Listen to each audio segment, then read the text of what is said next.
Hey guys, it's Maymay, and today's project is going to use copper. See how pretty that is? I love it on a card. But before we get started, I want to wish a very special person happy birthday. Hello, Miss Ariana. I hope I'm saying that correctly. It may be Ariana. I'm not sure, but I think it's Ariana. I hope you have a wonderful birthday today. So for this card, here's what we're going to do. We're going to use some of this copper that you guys have seen me use before with my Cricut. If you've ever seen that before, I've used this to emboss on the Cricut. It is metal sheet copper, which is so cool. I've really enjoyed it. You can use it for punch art, cutting, shaping, crimping, embossing. You can paint it, you can antique it, you can put a patina on it, you can do all kinds of stuff with it. I purchased this at Hobby Lobby. The regular price was $11.99, but I used that coupon on it, so I got it at a pretty good price. This book, you guys remember this book, which is the big book of holiday crafts?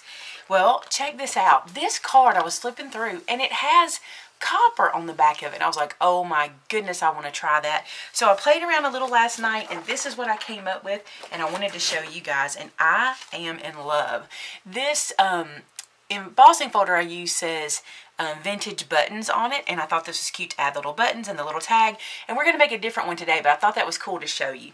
Alright, so first things first, you're going to need to cut your copper, and I want to show you something because I bet you're wondering. Here's how I cut it. I put it into my rotary cutter, and then watch this. It's just exactly like cutting paper. Do you see that? It cuts super easy, no pressure, no problem. So that's how I cut it. And I cut my piece down to 4 1/4. Or did I? What did I cut this to? Let me see what I cut it to. I don't remember now. I can never remember. Alright, let's see. I cut this piece to 4 by 5 1/4. And the reason is I want to do 1/4 inch smaller. So I'm going to show you what I'm going to do. I'm going to take my scoring tool, and I'm going to put this copper in. And I'm being careful because the edges are a little bit sharp. I'm going to score this 1/4 inch in all the way around using my scoreboard. And I'm going to press kind of firm because that's going to help me do what I'm trying to do. What I'm doing here is I'm going to turn the edges under so that we don't have any raw copper edges that could cut anybody on a card. So I'm just scoring it 1/4 inch all the way around. And I'm doing this before I put it in my embossing folder. The reason is, when I fold these pieces in and then put it into the embossing folder, it will seal this down so nice and tight and so clean, you will never see that we had to do this to keep them out of the way. So now that I've got them folded, or now I've got them scored, I'm going to go around and fold them on that score line. And it doesn't have to be perfect. You'll be surprised how well this will lay down when it goes through the embossing machine. It really, really flattens it out.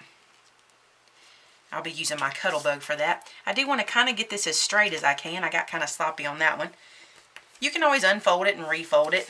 No big deal. And then this side. Just kind of fold it at first. Another thing you can do is take your ruler. If you're not real good at that, just put your ruler on that score line and do this. Just be careful not to slide on the copper. Slide beside the copper. So that got that fold started for me. And I'll show you again. You'll take your ruler and put it on that fold, and then carefully lift this up. It's not as sharp as some copper I've used in the past. It still can be sharp. You don't want to slide your finger down it, that's for sure. Alright, so this is my copper ready to go. And of course I'll put the folded edge underneath. So now we need an embossing folder and a Cuttlebug. This is the folder. I'm going to do a different card this time. This is the folder I'm going to use. I love this image. I think it looks very fall. And so I'm going to take this piece and put it inside here. And the copper is smaller than the image, and I'm okay with that. I want it to be sort of on and off of the copper. I'm just doing it for the pattern. So line it up in your machine like you'd like it. I'm getting it there. And you might want to tape it down if you think you need to, if you want it to be very, very perfect, but I'm not too worried about that. So now I'm going to bring over the Cuttlebug, which is going to take up a lot of the screen. Sorry. Alright, we're going to run this through using our embossing plates. And what we're going to use is an A and a B first. Then we'll put our copper piece in our embossing folder, and then we're going to put a B on top. B's are for embossing. C is for cutting on your plates. Alright, and then we're going to run this through. See if I can let you guys see that. Now, I ran it through one time last night, and it was fine. But if you want to, just send it back through one more time just to be sure.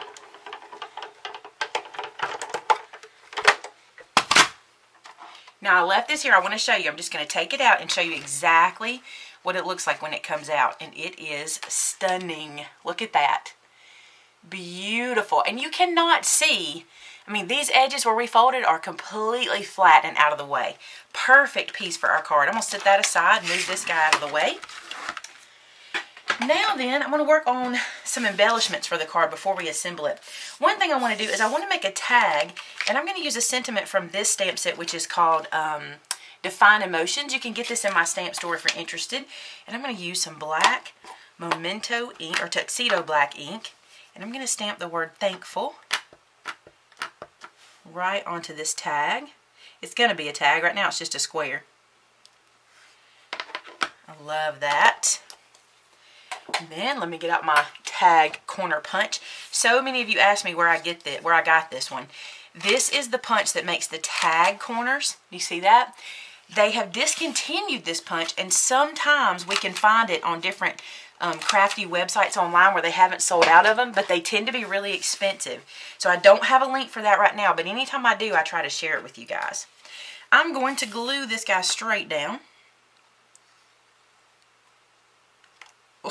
to my work surface. Oh my. Let me clean this up real quick. Alright, let's put this guy on before the glue dries, and then I'll come back and do some more cleaning there. So there's our little tag, and I'm going to punch a hole in it. I'm just going to use my crocodile, and I'm going to use the small hole. Just put a little hole on the side. I may or may not use the hole. I didn't on the card I made earlier, just put a button over it, but that way if I want to use it, I can. So there's a tag to go with our copper. How beautiful, right? Okay, let me show you something else. This was sent to me by a sweet subscriber. You guys, y'all spoil me so much, but look at these. Look at these pumpkins. They are stunning, and look at these. I just love these things, and I thought this would be a cute way to incorporate some of these pretties. I like the shiny ones a lot with the copper. I'm going to take some of those off and see what it looks like. I like that it's on clear so I can hold it up. I'm thinking if I put this here and I find one of these pumpkins, that white pumpkin, y'all know I love me a white pumpkin now. That one's pretty. We're going to have to go with that white one. Here's what I'm going to do. I'm going to peel the white off, and because it's a sticker, it's not going to be as sturdy as I want it to be. So let me show you a trick.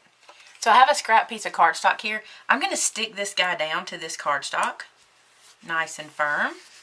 Then I'm going to take my fussy cutting scissors, and I'm basically going to fussy cut around it to give it some stability, and also to give it kind of a mat around it, as if we had die cut a couple of pieces.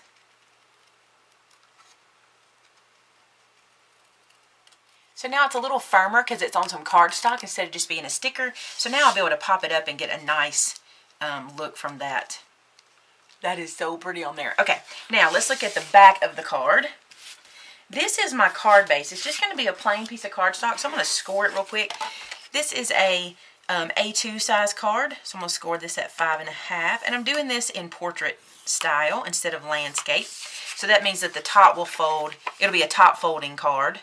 Now this piece that I'm going to put on top was also sent to me by a subscriber, and I love this paper. It is so pretty. Let me show you where it comes from because you're probably going to want to know. I think it is gorgeous. It's from this stack from Teresa Collins. It's very pretty. This pack is called Fabrications. So pretty. It does look like fabric. Okay, so I cut this piece 1/8 of an inch shorter all the way around. So it's 4 1/8 by 5 3/8. So I'll have a tiny bit of the card showing, but not much. Now I'm going to adhere this guy down. I'm going to use my art glitter glue. I had someone ask me about a wet glue and if it will buckle. A lot of wet glues will buckle paper projects. The thing that I've noticed about the art glitter glue, and I could be wrong, you guys tell me what you think. I think it dries so fast that it doesn't have time to buckle. I think that's all that could be the thing, because it is wet and it's going on paper, but it dries so quickly that it doesn't really get to buckle. I don't ever have buckling problems with art glitter glue, so just letting you know. And I'll make sure I put a link below to it. Everybody asks me about this every video, so I'll be sure to link it. So now I have all that done. I think I want to add a piece of ribbon around this piece. Look how pretty that's going to be sitting inside of there. Oh, I love it. I think I'm going to add some ribbon to it though. And what I'm going to do is use some of this plaid that I think is so pretty and just cut a piece off and do the little wrap around. Let's see how that looks on the card. I like the extra texture, so I'm going to add that. And what I'm doing is I'm just using some of these glue dots. They come on this little roller, and I just kind of put one on the ribbon on one side and put one on the ribbon on the other side. The thing I've noticed about the copper, you do have to use a pretty sturdy glue to put this on your card. I will when we get to it, use some dimensional tape by 3M that's really strong, but you might even consider using a glue dot for it instead of actually trying to wet glue it down. Isn't that pretty? Okay, how do we want to do this pumpkin? I'm going to pop that pumpkin up, so let me get some dimensional foam. This is how spoiled I am. This big roll was sent to me as well. And let me show you something. This is the thick stuff. You see how thick that is? I don't double this one. I just use one thickness of it. I'm going to go ahead and put it onto the ribbon and the metal piece. Okay, so we've got that all adhered. And now before I put the tag on, I'm going to go ahead and put this onto my card. And again, I'm going to use this foam tape to do it. It's really thick and really sticky. So use something really sticky. And like I said, glue dots are a good option for this. So I got all the foam tape on the back, and now I'm just going to center it on this card. Stick it into place. When you're pressing down, be sure not to bend it. I just got a little bend. Try not to bend it. Try not to press your embossing out. Just get it stuck down really well. Now you could poke a hole in this, tie a ribbon, and it will become an ornament, like if you were doing a Christmas one, and you could adhere it down, and then they could remove it when they get the card. There's so many different things we can do with this. So now I want to add the sentiment. Do I need to put a bow? Do I want to put a bow and put it here? Do I want to put it back here? This is how I do. I just play till I figure it out. I actually want to shorten this tag a little bit. I'm going to try doing something. I may mess it up, but we'll live through it. It's just a sentiment. Maybe if I do it all the way straight. Then put it on. Yep, I like that. It kind of covers my ribbon up, but that's okay. Hindsight and all. So I'm going to put that right there. And I'm going to use liquid glue on it. And it's going on top of the ribbon and the copper, so I'm not going to be stingy with the glue. I want it to really stay. So there you go. That's the 2 cards I made using that embossed copper. I'm in love with it. But then again, I'm having a very copper thing right now. I'm just everything copper. I want everything copper. I want to play with copper. That's all I want to mess with. I'm sorry about that glare. It's my light. I hope you guys enjoyed this one, and I would love to see your creations. If you recreate something like this, or if you make something using a metal or any sort of embellishment, head over to Maymay Made It, and so did I, and show us pictures of what you're doing. As a matter of fact, there's a contest going right now through the end of this month. If you use my Define Emotions stamp set in any of your projects, you can be entered to win another stamp set that's going to be released sometime this year. You actually get to pick the one you want. So thanks so much for watching today, guys. I hope you have a great rest of your week. Actually, I'm going to see you again tomorrow and Friday this week. Tomorrow, I'm participating in Gareth's hashtag event, which is called Fall in Love with Autumn. So be back for tomorrow's video. Talk to you soon, guys. Bye-bye.